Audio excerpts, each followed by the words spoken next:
Well, hi everyone. Welcome to the genetics segment. I'm super excited to be interviewing with Levana Sani, the CEO of Nalagenetics. Levana, thank you so much for taking the time. I really appreciate it. Yeah, no problem. Happy to be here.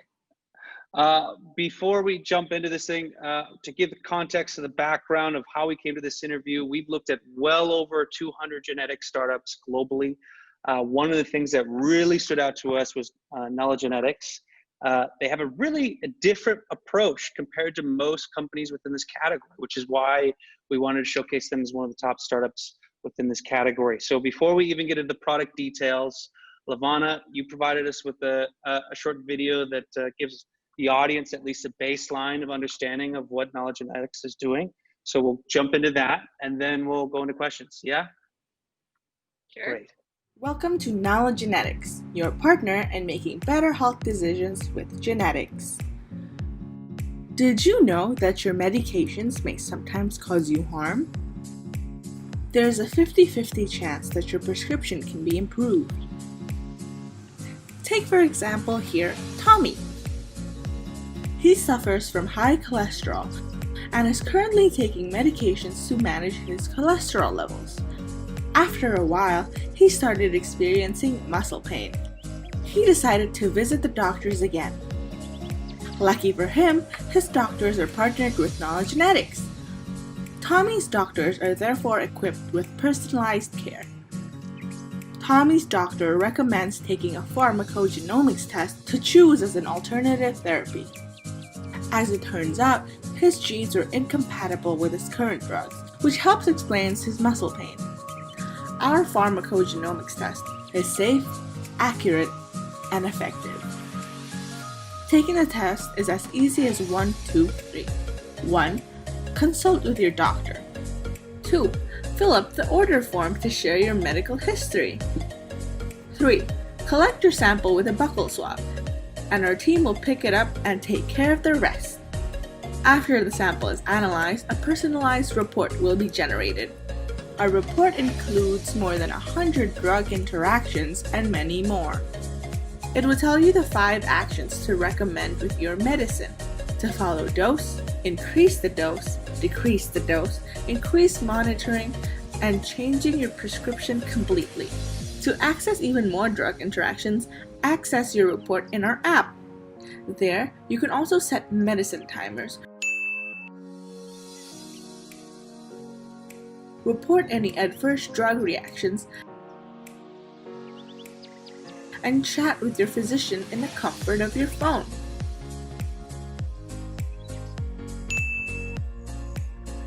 Everyone's DNA is unique. Your prescription should be too. Start your personal medicine journey with us.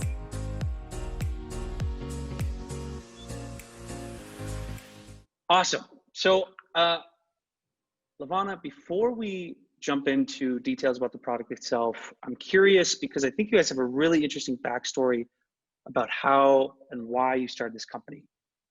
Yeah, Could you share the details? of course. So Nalagenetics didn't start out wanting to create a genetics company necessarily. We were a spin-off of Genome Institute of Singapore, and at the time, I was working with the human genetics group there, which has found a biomarker for predicting dapsone hypersensitivity syndrome, which is a type of injury that people who are taking this drug called dapsone may get if they take dapsone and have this biomarker or genetic biomarker called HLA-B1301. So the group that I was working with at the time discovered this biomarker with some Chinese collaborators, and we really wanted to validate this biomarker in Indonesian population. I myself is Indonesian, my co-founder is Indonesian, so we thought it was an interesting project at the time. So we created a prototype that worked on dried blood samples, created the genetic testing kit, found a collaborator, a great collaborator in Litbangkes, or the National kind of Research Institute of Indonesia, and deployed the solution there. We needed a place to kind of collaborate, or I guess like an entity to collaborate with the government. So we created Nalagenetics because of that. The project went so much better than we expected such that to this point, I think the collaborator right now is drafting a basically somewhat of a regulation for the healthcare insurance scheme to actually cover this test for people with leprosy in Eastern Indonesia. And so we were able to kind of show that the biomarker was present in 20% of Indonesian population, which is very high, and it could save thousands of lives every year because of the injuries caused by drug that is supposed to save their lives. And so this type of story was life-saving, of course, for the patients, but also this idea that it ended up being cost-saving from the government perspective or the payer.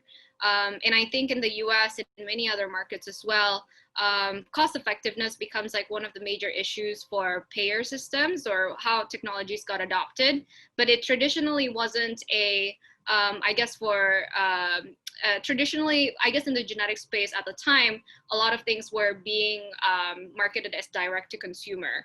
And so the approach that we were looking at this product is that we wanted genetic testing to be available and accessible to as many people as possible. And so that's why it was very important for us to actually work with payer systems to be able to see the cost effectiveness of such an approach. And finally, we'll be able to kind of scale the solutions moving forward. So Nalagenetics, ever since that project, looks at biomarkers and that we think are important to be implemented in the clinical sphere today, but also work with partners to show efficacy and cost effectiveness towards that payer cycle that we wanted to do to achieve scale. Awesome. Well, and it's an interesting approach because the service that you're offering is really just an end-to-end solution that gives a lot of users actual information about the drugs that they should be taking based on the genetics.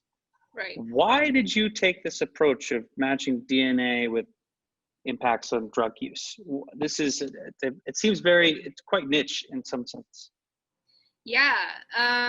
So within genetics, I think genetic testing has caught on. I think technology-wise, everyone knows it has arrived. Everyone saw the graph of how it's like, like super, super low these days, like compared to like the $10 billion that at first was to sequence the first person.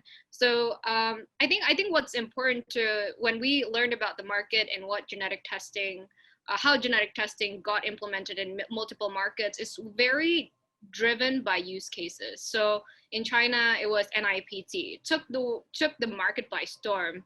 And the story there was that, you really wanted to know if your kid is going to be a boy or a girl, and an NIPT can actually give that indication ahead of time compared to the normal pregnancy tests, right? Which is not the traditional use case for what an NIPT is supposed to be useful for, but it was important culturally. In the US, 23andMe was able to kind of drive that adoption forward, especially in the mass population with, ancestry, which is, strong emotionally and culturally as well. I think once we figure that out, that, betting on a use case is important and being very good in a certain category pays off. Initially, at least for a young startup like ours, I think the question for Nalagenetics was then, well, we're not just going to open a lab and just try to give sequencing services to anybody. The question becomes, well, what do we want to be really good at within genetics and the use cases, and how do we kind of drive the adoption for that particular use case as much as we can? And so, like you mentioned, Nalagenetics doesn't only do genetic testing for that particular product, for that particular use case, which is drug response, but we also make clinical decision support for doctors, because we kind of realize that, okay, these biomarkers have been around for forever, but they're not being used because they don't know which drugs are supposed to be tested for it, or they don't know what to do after getting a read of that biomarker. So the clinical decision support was important. And then we also have a patient management support or a health manager, because we understood that when a patient were given a different recommendation for a certain drug, they sometimes don't follow it because they're not aware of why they need to be different than their peers. Sometimes they need to take a higher dose or change a different like drug class completely. And it kind of takes a while for them to kind of understand, okay, this is because of my genetics and it's personalized for me. So that's why the end-to-end. And in terms of the use case and why we focused on that, it was because we kind of looked into how the technology was kind of really adopted by the people. It was driven by use cases rather than the blind faith that the technology has arrived and whatever you want to do with it, definitely go forward. But it doesn't seem to be the case, because awareness of the mass population, or like the KOLs at least, is very important to I think drive the adoption forward. Awesome. No, it definitely makes sense. And I'm curious, this actual process itself, are you guys doing the sequencing process, and or at least how involved are you in that? And are you using other labs? Are you using your own equipment? Yeah. How much are you involved? Right. So Nalagenetics doesn't actually own their own clinical labs. What we do is we empower other labs in multiple countries and multiple markets to run their own pharmacogenomics module. What that means is that Nalagenetics has capabilities in design and development of genetic testing, creating the software, managing, even consents and patient information on the cloud software. But we kind of like to say that we run a decentralized lab operation system. We want to make sure that we were able to kind of navigate multiple markets efficiently, rather than having to build a lab in every single market. Because I think when you look at the US, and the market is so big that building a genetic test lab incredibly makes sense, right? Economies of scale kind of allows it, and so on and so forth. But in Southeast Asia, where the market is so fragmented, sending a lab sample from Singapore to Indonesia, or Indonesia to Singapore, more likely, it's just gonna be really hard. And with the trend right now, and I think it's gonna be even harder. And the cost is kind of it's very different, right? Because if you operate with the manpower cost of Singapore, but you're selling it to Indonesian willingness to pay market, it just doesn't match, right? So a lot of the tweaking that you have to do, or we have to do, is really the approach ended up being let's focus on the product and making it as easy as possible for all the labs that wanted to adopt genetic testing to be able to do that. And so Nalagenetics focuses a lot on the R&D and the product side, rather than the servicing by opening labs in multiple markets. Awesome. And do you guys also provide the sampling kits as well, or is that on behalf of the lab? Yeah, so when a lab works with Nalagenetics, usually they get a starter kit, is what we call it. So if there's a machine, usually we work with labs that already have the machines called a qPCR machine, which is the same machine that you would run for actually COVID-19 tests. So that's been great. And then they would get a genetic test kit, and which is basically like strip tubes that they can pipette into the plates that they run on these machines. They also get the sample collection kits for however many that they want to subscribe for. And they also get access to the software. And finally, also, I think what we realized to be very important is the training and troubleshooting. So yeah, we can give them all the starter kit, but a lot of these labs are kind of the first step kind of going into genetics. So for example, these labs traditionally only run microbiology tests and, cartridge testing for different types of like viral infections and stuff like that. But human genetics might be something that is new to them. So then pharmacogenomics is a great first use case for them to explore, because it's very easy to kind of, the science or or the technology is pretty much the same. It's easy for us to kind of educate the doctors because of the actionability that I was telling you about. It's very clear that, you know, if you can't take drug A, take the other drug, you know. It's not like cancer, you know, genetic testing, that's very, very complicated. And then so training becomes like a very important issue of that starter kit as well. Interesting. So it's really the entire process. When you talk end to end, it's you're providing not only the kit to just analyze the samples, it is the sample kit, it is the software to analyze results of the samples, it is also the engagement tool and the interface for the patients and the physician and the lab. So it's everything. Yeah, and we're able to only do that because, again, we focused on one thing, which is pharmacogenetics. If we were to do this plus cancer, plus cardiovascular, plus, you know, all the, it's impossible. But pharmacogenomics is definitely a unique market, and it allows us to be able to get this approach of very specific and per use case, but also very broad in terms of the services that we provide. Which has been helpful also in terms of like helping these labs like set up workflows for COVID-19, for example. It was the exact same kind of approach, right? It's we'll offer you everything, and you become our partner in kind of running a COVID-19 test. But it's the same thing. We offer you the software, we offer you the reagents, we offer you the consumables, and we train the manpower such that you can run by yourself. But we have that relationship of being able to kind of run a lab together, or we're kind of your empowered partner to do so. Awesome. Really cool. I'm curious though, what are the type of samples that you're collecting? Is it hard to manage those samples and especially transportation in places like Southeast Asia? And is it just challenging for a lot of your lab partners to work with, or they already have a good understanding of how to manage that process themselves?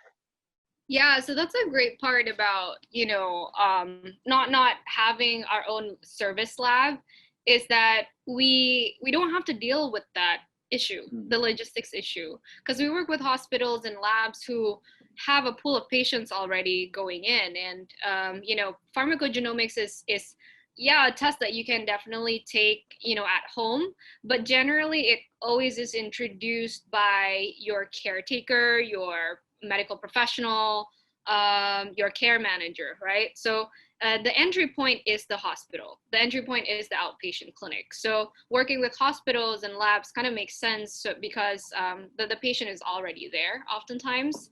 But in other situations where we're trying to kind of like educate the patients directly, and they are able to kind of send the samples in, it's actually very easy to get the buccal swab samples. So that's what we use. We use buccal swab, which is like a giant cotton bud that you kind of swipe into the sides of your cheek.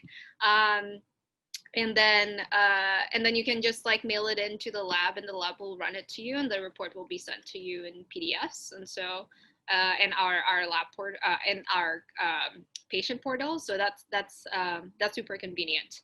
With COVID-19, I think like things changed a little bit. Like a lot of people prefer blood. You know, the labs prefer blood because they don't want to deal with, you know, the samples and the possibility of getting infected. And then the leprosy idea or project was using blood samples as well. So we're kind of flexible in terms of the samples, as long as the labs do have a protocol to do so. So a lot of you know, these workflow where Nalagenetics kind of help is that we will help tell them how to validate these samples. So, you know, maybe our workflow right now, we tell the hospital systems, hey, you can actually preferably you can run this with buccal swabs. But if they want to run it with blood, we will help them design a study that shows, hey, the blood samples are just as good in Nalagenetics testing kits. And then tell them that actually you can use all these other samples as well. But at the end of the day, it's the jurisdiction of the lab to be able to work with whatever sample that they want to be using with. Cool. And do you guys also, can you use a pre-existing genetic reports as well that someone may have already done with another lab service or company? Yeah, absolutely. So our clinical decision support system is also sold as a standalone, like, additional product. So labs who are interested already have sort of microarray solutions or next generation sequencing solutions, have asked to work with us to get the annotation platform or the clinical decision support system, so they can add use cases to the existing data that they have. Although patients are not able to directly ask from us to do these things, because we're not a group of doctors, we're not a lab, it still is within the lab's jurisdiction. If they feel like this is a useful case for a lot of their patients and existing, like, clients, it is a great way to kind of increase the kind of your bang for the buck, right? Like, you already generated all these data sets. Now, what else can you tell about a person's genome? And our software is able to do that. Cool. And you are testing of what seems like a specific set of genes and how that relates to a handful of, I guess, a common set of drugs. Can you explain these handful of genes that you're focused on right now and how that might relate, and those drugs that you're trying to associate with, and why that might be important? Yeah, no, that's a great question. One of the first, so I think, like, there's a couple of genetic testing companies also in the US and other places that try to develop their own genetic panel, right? So the question is, like, how do you think of what biomarkers do you want to put in this panel? How big the panel would be? What indications or intended use does this panel have? For us, when we looked at, once we decided that we wanted to work on pharmacogenomics, we created a systematic approach on choosing biomarkers. We didn't, what we've seen companies do is that they gather expert opinions. So they gather a bunch of doctors and, maybe KOL, sit around and kind of look at the review of these biomarkers and pick which ones they think are the best to do so. Being a young company and like myself, and knowing that maybe the approach for these KOLs may not exist in Southeast Asian markets because it is a new field, and maybe, like, the KOLs are not as immersed in this field as much as the US or the UK. We instead believed in the fact that as long as the biomarkers have guidelines by pharmacogenomics consortia, they are endorsed by the FDA, they have a frequency in the population that guarantees for it to be useful, so not too rare, and also the fact that it's relevant for the certain markets that we work with, we kind of score it based on that different factors among many others, and then the ones that are at the top, then we include it in the panel. So it's an objective approach. We kind of don't put our own subjective opinions on it, however tempting that may be at the end of the day. And then also after that, what we came up with is basically genes, pharmacokinetic and transporter genes that are important for the standard drugs that are prescribed in cardiovascular, psychiatry, and outpatient. So outpatient includes pain, lifestyle medications like gout, and some others. So that's the three panels that we have. We have cardiovascular, we have psychiatry, and outpatient.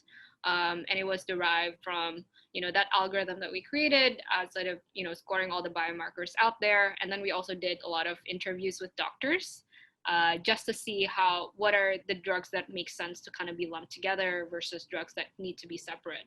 So to the extent that maybe epilepsy and cardiovascular drugs might make sense to actually couple together. In stroke patients, they have a lot of seizures, so sometimes the doctor want to actually have these two drugs together in a panel, versus cardiovascular drugs and schizophrenic drugs.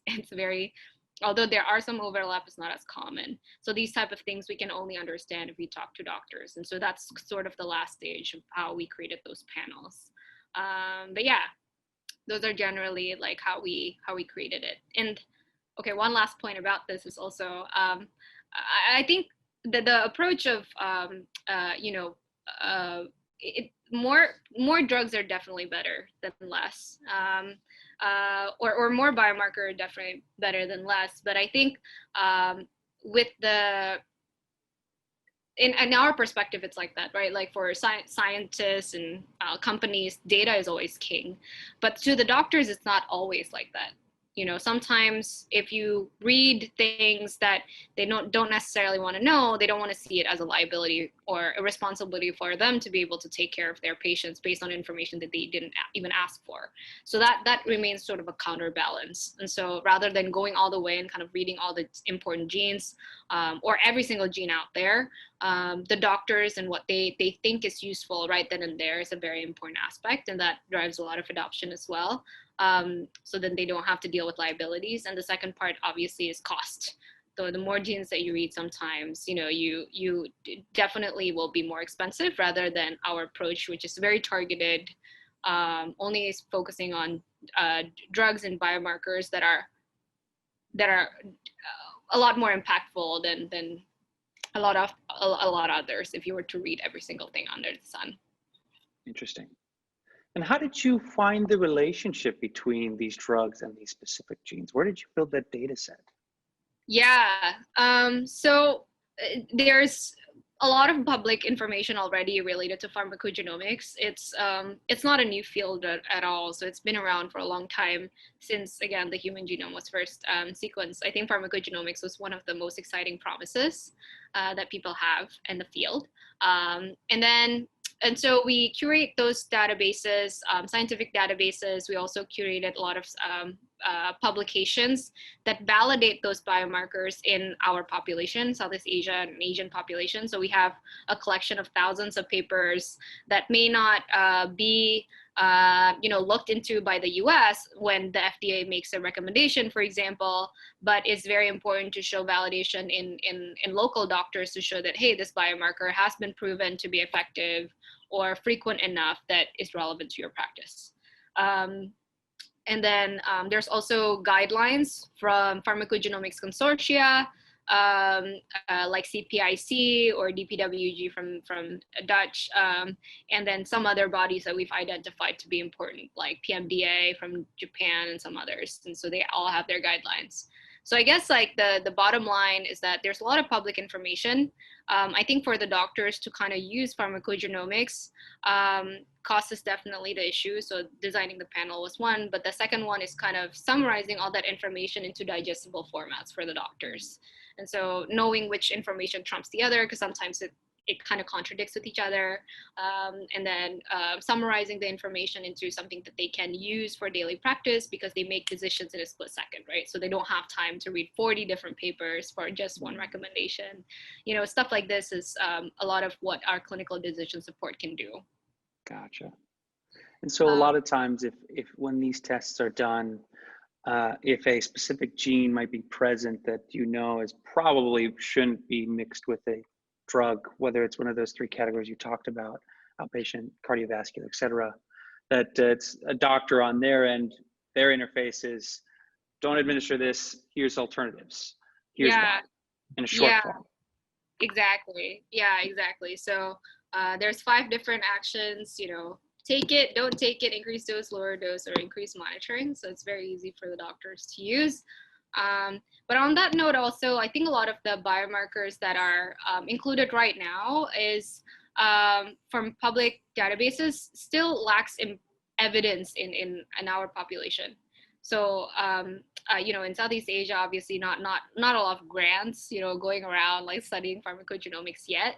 Hopefully it will be, but the idea why Nalagenetics, I think, approach to solving this problem as well is to that patient engagement side, right? So then when you administer this recommendation to the patient, we hope to get real world evidence to show that, well, when you're this type of genotype and you're this type of drug combination and you have this type of diagnosis, the success rate of that combination is 70% for remission.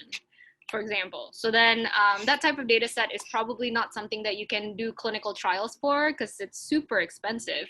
But over time, as more and more people use the genetic test, input their data, and will be able to kind of generate more evidence, it can drive adoption. So it creates this flywheel effect to also sustainably kind of validate biomarkers over time. Interesting. And you kind of may have already touched on it a little bit already, but why is it important for providers to ask or require some of their patients to take these genetic tests before they give a medication? And at a provider looking at it from a high level versus, individually for the patient, better care, yes. But what is the consequences if they don't use your solution and they are giving patients medication without having details on genetics? Traditionally, when pharmacogenomics wasn't here, what people have been doing for figuring out the right medication for their patients is trial and error.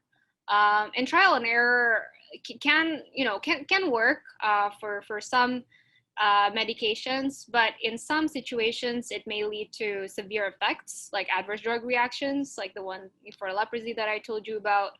For cardiovascular, you get rehospitalized a lot because the drug is too thick, too thin, related to which metabolizer profile that you have, or related to psychiatry. You might get patients who will have to try 7 different combinations of drugs to just get to the right point. And that takes a lot of money, a lot of time, and sometimes it makes the patients worse over time. So these type of effects definitely, fall under the category of better patient care. But if I was, a hospital and I put myself in those shoes, in Asia, there was a survey that basically says why hospitals adopt new technologies, and it really is to, a lot of it is really the novelty aspect. Unfortunately, that's how they look at it. So novelty aspect is important. I think because it's so new, a lot of when we talk to hospitals, we kind of tell them that we're going to be partners in pioneering this practice in Southeast Asia. For example, one of our partners in Singapore, one of the hospital chains there, they're the first one to actually integrate pharmacogenomics information into their electronic health record system with us. And it was because they were interested to be pioneers in the field and also publish together in terms of what data they can find in the Singaporean population, for example. And so that type of collaboration we're very open to have. So kind of alleviating your brand image, but also kind of showing that the best practice for what medication and care should be. But also the second point is in relation to payers systems. A lot of it, if as more and more markets kind of invest more in private insurance and insurance overall, pharmacogenomics is a great way to increase quality of care and reduce cost. So it's a very cost-effective way to kind of get better patient outcomes. But because you're kind of testing everyone in the beginning, the cost ends up a lot cheaper rather than having to pay for rehospitalizations for a select few. So that type of calculations usually are encouraged by payers, and payers generally dominate a lot of the private hospitals that we usually work with.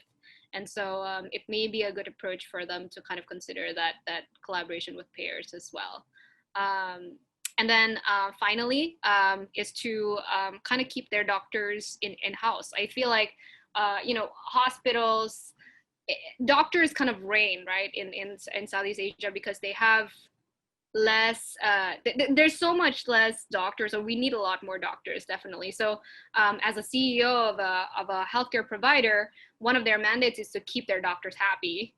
And so,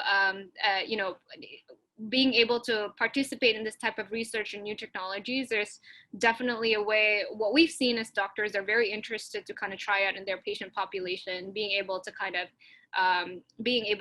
make the standard practice, and also work with Nalagenetics on developing that expertise within that healthcare system conducting trainings in genetics and discussing use cases together. All these are things that I think doctors are very much looking forward to, because genetics is not something that is commonly taught in medical school. Interesting. Very interesting. Do you have a hard stop in 5 minutes, or can we go a little bit over? A little bit over is fine. Okay, because I have a couple I won't go through all the questions, but I have a couple more that I think are important to ask. Who is, I guess, the kind of going back to a lot of things you may have alluded to it, but how are these tests administered? Is it, who initiates this? Is this the physician itself? Are these the labs? So this is from a government level? Who's initiating this, and who's paying for it? I mean, payers are, but how does that process work? Yeah, so a lot of the patients that we get actually are referred to by doctors. So the doctors need to identify that a patient would benefit for pharmacogenomics test. After that, and the reason for that is because the recommendation that we give is very focused on what drugs a patient can and cannot take. And a lot of these drugs are, hard drugs, like they need to be prescribed by a doctor. So as much as, other testing companies might be offering this direct to consumer, I think it's very important to include the doctor in the conversation. So even if a patient reaches out to us directly, we would still try to connect them with a doctor in one of our healthcare panels, our healthcare provider panels, and kind of try to connect them through that, or we work with their doctors after we give them the test. So say, okay, so you get a doctor, and the doctor kind of believes that you're important, you have to agree. There's a consent form to know that, your risk and benefit of taking a genetic test. You get swabbed. The swab is given to the lab. And the one who pays is the patient. Generally, if they're not insured, but if you are insured, then usually the insurance would cover it for you, and we'll be able to kind of work with them to get the reimbursements out. But yeah, generally it's mostly still patient paying out of pocket rather than insurance companies, because it's quite new as well for insurance companies here. Interesting. But we're working on it. Yeah. Do you actually, I feel as though there might be a lot of overlap with clinical trials. Do you guys end up blending within that space as well? Yeah, so clinical trials, it's interesting because I guess there's two ways where pharmacogenomics kind of play a part in pharma in general. We do our own kind of trials, the real world evidence trials that I mentioned to you about. So we kind of give out the test and kind of follow up the test, the patients who are tested, and see how much improvement compared to, the control population, or historical data. But in terms of clinical trials with pharmaceutical companies, the pharmacogenomics can play early.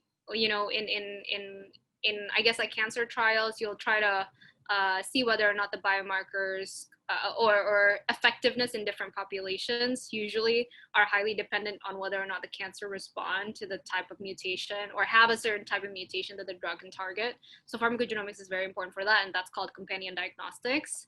However, pharmacogenomics can also play a lot of part in phase 4 clinical trials, where you're kind of, the goal of phase 4 clinical trials is that, well, you're already out in the field, but you need to continuously monitor like who actually gets adverse drug reactions or injuries.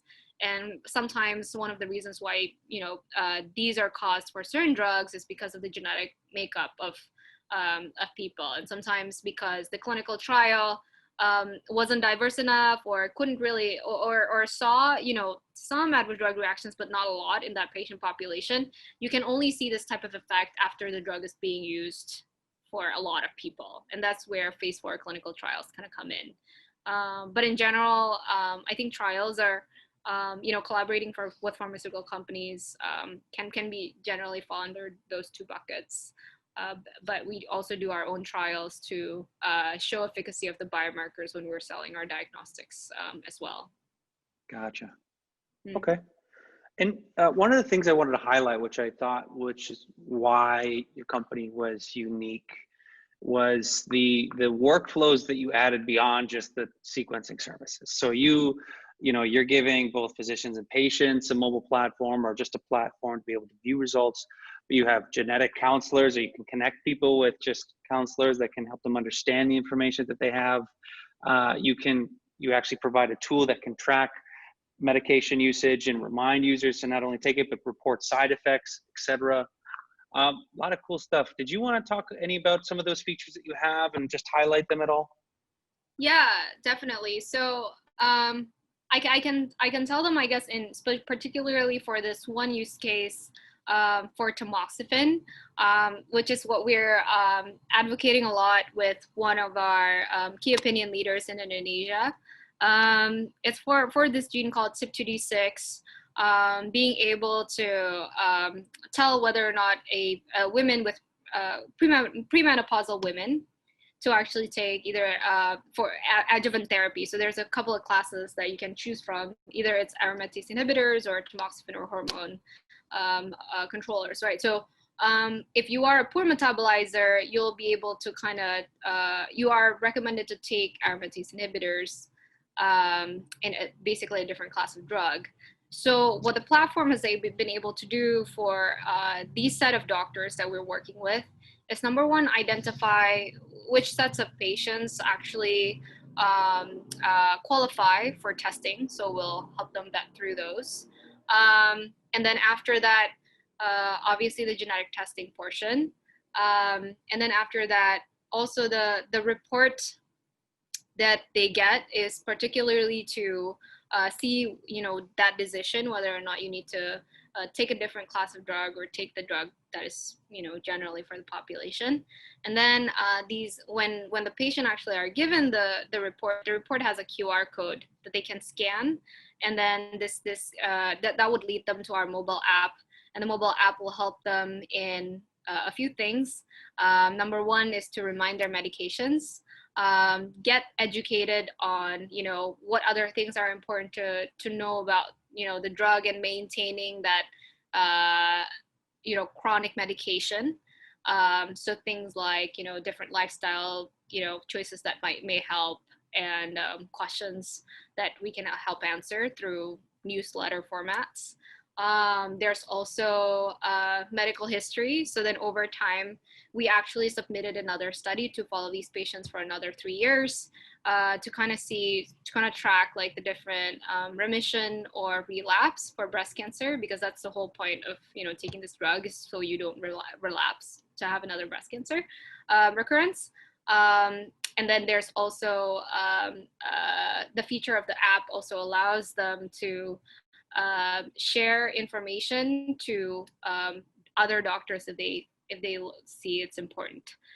So the genetic testing, their genetic test report can be used forever in their lives, right? So maybe they'll see, if they have certain comorbidities in the future, or they're seeing other doctors, they can always show this report to other doctors and say, hey, these are the drugs that are actually compatible for me, and the app will be able to facilitate with that. And in addition to all of that, we kind of have a patient care manager at the back end. So anytime they have questions about their drugs, sometimes the side effects of tamoxifen is bleeding, and also vomiting, hot flushes. Sometimes patients have questions with that, and we will be able to help the doctors answer those questions as well. And so it's kind of an extension for the doctors, so they don't have to explain every single thing about their DNA test every single time.